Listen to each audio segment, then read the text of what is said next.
ایک ساتھی ہے جو اردو نہیں سمجھتا، اگر سارے انگلش سمجھتے تو انگلش میں کرنا، وہ بھی سمجھ جائے گا۔ اردو ٹھیک ہے۔ اللہ تعالیٰ نے صحابہ پر جہاں اور احسانات فرمائے وہاں ان کو اپنا ایک خصوصی احسان یہ یاد کرایا ہے، وَاذْكُرُوا نِعْمَةَ اللَّهِ عَلَيْكُمْ إِذْ كُنْتُمْ أَعْدَاءً فَأَلَّفَ بَيْنَ قُلُوبِكُمْ فَأَصْبَحْتُمْ بِنِعْمَتِهِ إِخْوَانًا۔ اللہ کی نعمتوں کو یاد کرو جب تم آپس میں ایک دوسرے کے دشمن تھے، پھر اللہ تعالیٰ نے تمہارے دلوں میں محبتوں کو بھر دیا اور تم آپس میں بھائی بھائی بن گئے۔ فَأَصْبَحْتُمْ بِنِعْمَتِهِ إِخْوَانًا۔ تو قرآن کیا کہتا ہے کہ صحابہ کرام آپس میں بھائی بھائی تھے۔ لوگوں نے ایک ہوا بنا رکھا ہے صحابہ کو آپس میں لڑانے کے لیے، اور کہہ رکھا ہے کہ ابو بکر اور عمر اہل بیت کے دشمن تھے، نعوذ باللہ من ذالک، اور انہوں نے حضور کے خاندان پر ظلم کیا تھا، ان کا حق نہیں ان کو دیا، خاص طور پر حضرت فاطمہ رضی اللہ تعالیٰ عنہ کے ساتھ خصوصی زیادتی کی، جو ان کا حق بنتا تھا ان کو نہیں دیا، ایک حضور کی وراثت میں سے حصہ۔ حضرت فاطمہ ان سے ناراض تھیں، اور پھر آگے جو ہے ان کی اولاد پر، حسن اور حسین پر، حضرت علی پر بڑے مظالم کیے۔ جب کوئی آدمی کسی کے ساتھ زیادتی کرتا ہے تو جس پر زیادتی کی جاتی ہے تو کیا خیال ان کی طرف سے ان کے لیے محبت کا، عظمت کا، احترام کا معاملہ ہوتا ہے یا پھر دشمنی کا اور عداوت کا معاملہ ہوتا ہے؟ دشمنی کا معاملہ ہوتا ہے نا، عداوت کا معاملہ ہوتا ہے۔ اور جو پھر اپنے دشمن ہوتے ہیں نا، دشمن، پھر ان کے ناموں پر اپنے بچوں کے نام نہیں رکھے جاتے۔ جب کسی کے یہاں اللہ تعالیٰ اولاد دیتے ہیں تو اپنے بچوں کے نام کن پر لوگ رکھتے ہیں؟ اپنے بڑوں کے ناموں پر، جن کی عقیدت ہوتی ہے، محبت ہوتی ہے، عظمت ہوتی ہے، جن کا آدمی احترام کرتے ہیں، ان کے ناموں پر اپنی اولاد کے نام رکھتے ہیں۔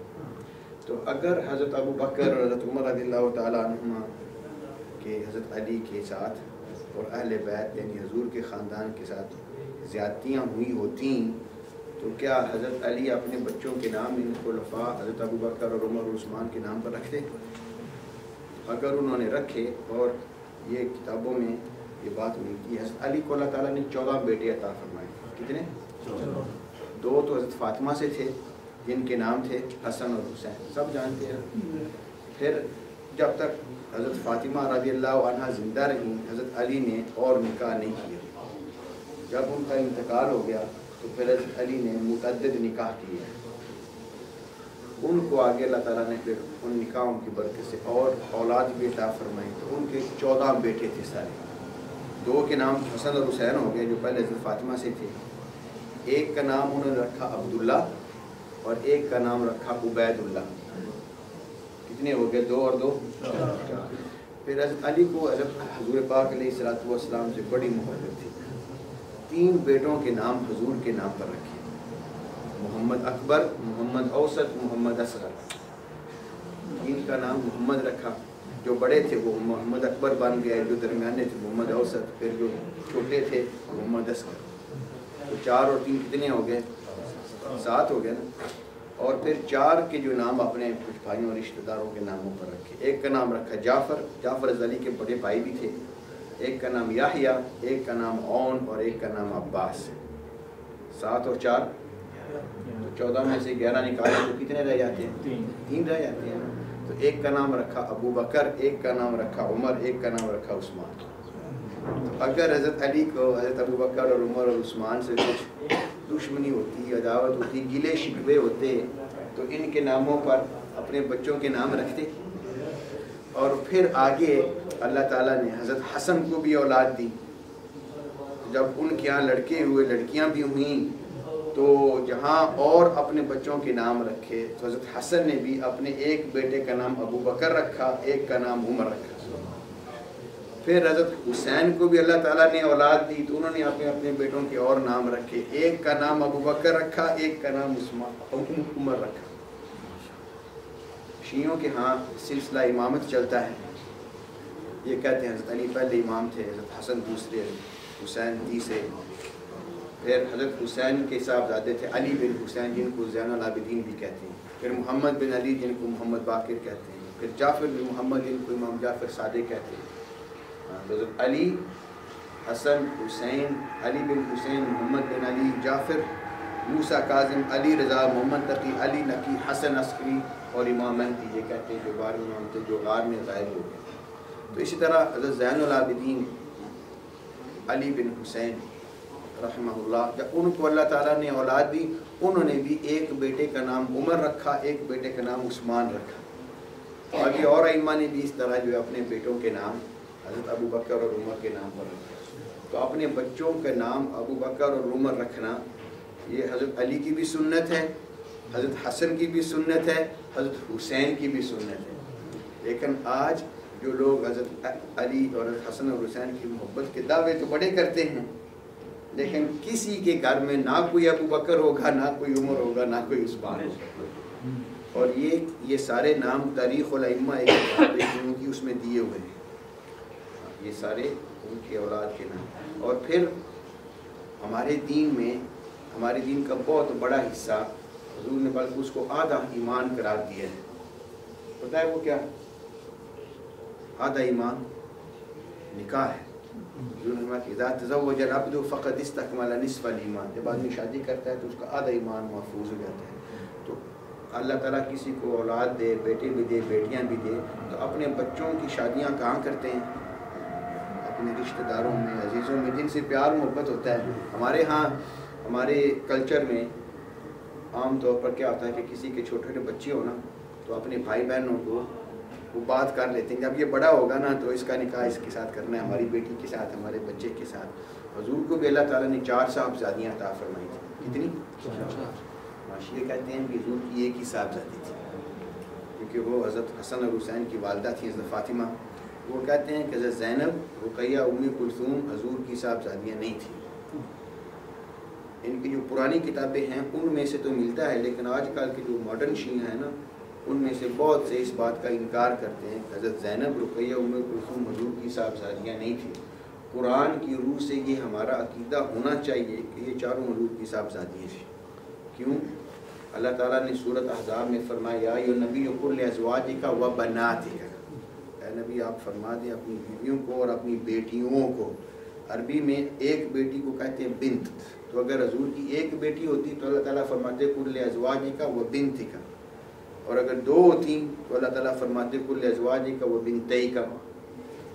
عربی میں جو جمع کا صیغہ ہے نا اس میں کم از کم 3 ہونے چاہیے, تو اللہ تعالیٰ نے جمع کا صیغہ استعمال فرمایا و بناتک, تو بنات عربی میں کم از کم 3 پر لاگو ہوتا ہے.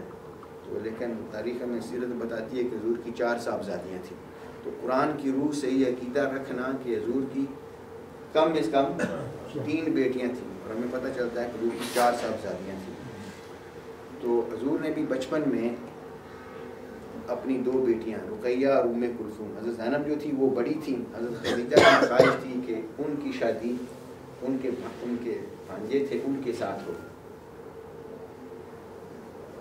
تو ان کے ساتھ ان کی منگنی ہو گئی تھی. تو جو درمیان کی جو 2 صاحبزادیاں تھیں نا ان کی منگنی حضور نے بچپن میں ابو لہب کے 2 بیٹوں کے ساتھ کر دی تھی. تو جب حضور نے تبلیغ شروع فرمائی اور سورۃ تبت یدا نازل ہوئی, ابو لہب کو بڑا غصہ لگا. وہ گھر میں گیا اور اپنے بیٹوں کو کہا کہ اگر میں تمہارا باپ ہوں تو تم اپنی اس منگنی کو محمد کی بیٹیوں کے ساتھ توڑ دو. تو انہوں نے اپنی منگنی کو توڑ دیا. اللہ نے حضرت عثمان رضی اللہ تعالیٰ عنہ کے مقدر میں یہ سعادت لکھی تھی کہ یہ دونوں پھر اپنے وقت پر ان کے نکاح میں آئیں. تو میں عرض یہ کر رہا تھا کہ ہمارے کلچر میں یہ بات ہے کہ جب ہمارے بچیاں چھوٹی ہوتی ہیں تو بہت سے گھروں میں ان کا نکاح اپنے رشتہ داروں میں طے کر دیتے ہیں کہ جب بڑی ہوں گی تو ان کا نکاح ان کے ساتھ ہوگا. کیوں؟ کیونکہ پیار محبت جو ہے.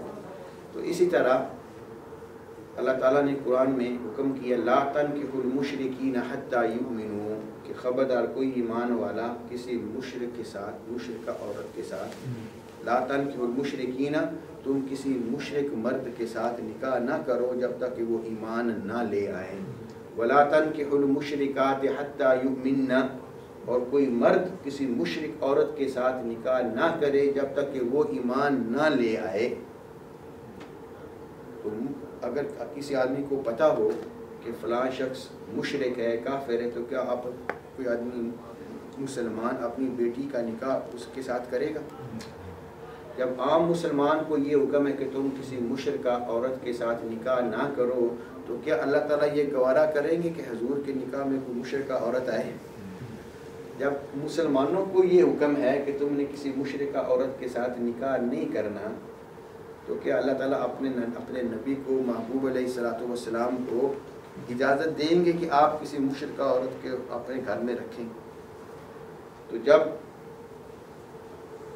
حضرت خدیجہ رضی اللہ تعالیٰ عنہ کا انتقال ہو گیا، حضرت خدیجہ حضور کی پہلی بیوی تھی، اور حضور کی بیویاں اللہ تعالیٰ نے فرمایا وَأَزْوَاجُهُ أُمَّهَاتُهُمْ ہماری مائیں ہیں۔ کوئی آدمی اپنی ماں کی شان میں گستاخی کرے، اللہ نہ کرے کسی مسلمان پر ایسا دن آئے کہ کوئی مسلمان اپنی ماں کی شان میں گستاخی کرے، لیکن کوئی آدمی ایسا کر جائے اور اپنی ماں کی شان میں گستاخی کر دے کہ تو میری ماں نہیں، بڑا گناہ ہے، لیکن اس سے آدمی کافر نہیں ہوگا۔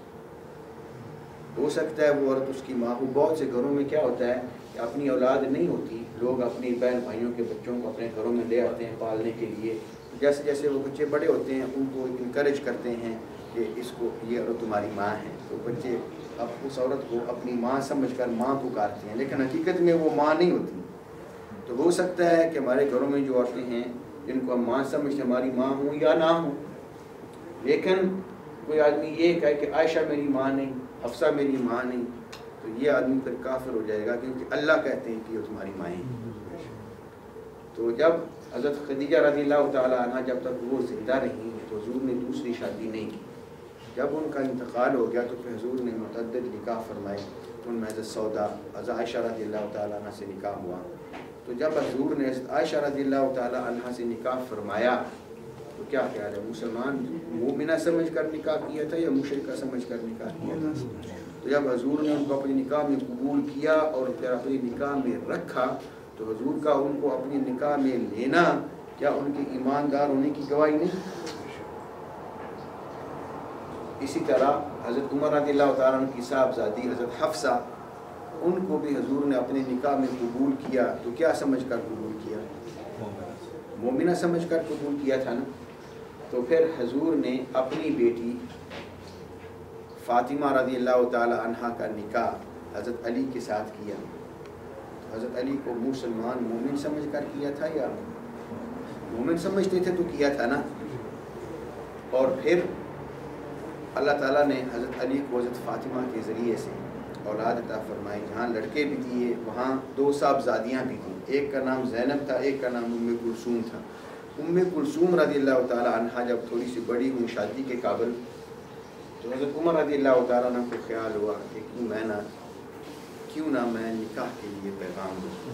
تو انہوں نے حضرت ام کلثوم رضی اللہ تعالیٰ عنہ جو حضرت فاطمہ کی صاحبزادی تھی، حضور کی نواسی تھی، ان کے لیے نکاح کا پیغام بھجوایا۔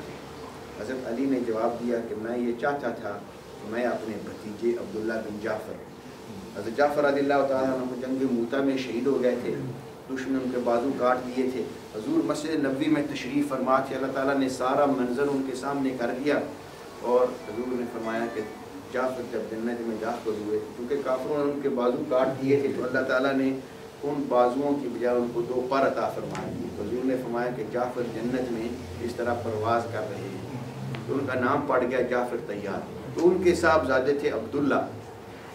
تو حضرت علی نے فرمایا کہ میری خواہش تھی کہ میں ان کا نکاح اپنے بھائی جعفر کے بیٹے عبداللہ کے ساتھ کرنا چاہتا ہوں۔ تو حضرت عمر رضی اللہ تعالیٰ نے فرمایا کہ ٹھیک ہے، وہ آپ کی خواہش تھی، لیکن میری گزارش یہ ہے کہ آپ مجھے یہ سعادت عطا فرما لیں۔ میں چاہتا ہوں، پہلے بھی حضور کے ساتھ قربت ہے، رشتہ داری ہے، میری بیٹی حضور کے گھر میں تھی، لیکن میں چاہتا ہوں کہ یہ رشتہ اور مضبوط ہو جائے، تو اگر آپ شفقت فرمائیں اور